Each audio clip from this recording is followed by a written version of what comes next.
If you've ever had one of those moments where you've completely fallen apart, I don't think the most important thing is the breakdown. I think it's what happens afterwards. Because most women spend all of their energy trying to recover from the fact they've cried. They're embarrassed, ashamed, they apologize. They tell themselves they'll do better tomorrow. But I think we're focusing on the wrong thing. I've noticed something over my time working with women moving through the descent. It happens again and again. A woman arrives convinced she's at her limit.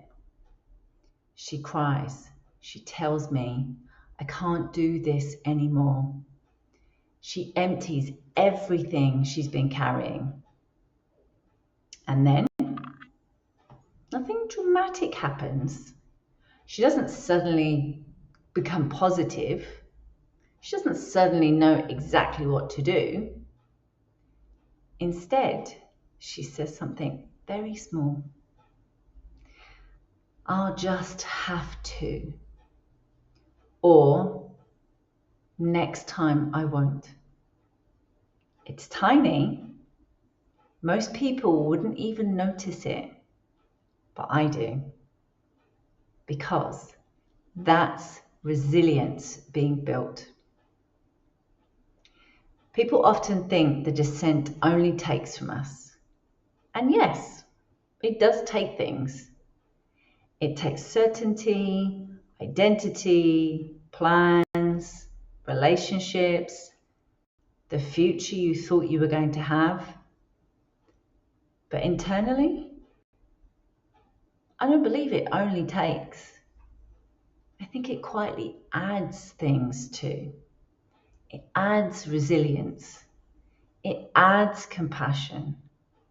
It adds courage. It adds self-trust.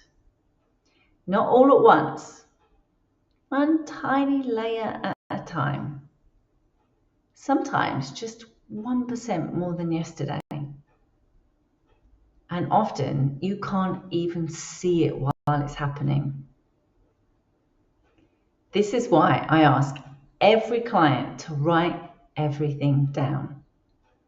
Not because you're trying to create something beautiful, not because you're trying to sound wise, simply because one day you'll come back and read those pages. You'll read the words, I can't do this anymore. You'll remember exactly how hopeless you felt. And then you'll realize something incredible. You kept going. Not because somebody rescued you. Not because suddenly life became easy. Because somewhere inside those pages, your resilience was quietly growing. The descent rarely changes us overnight.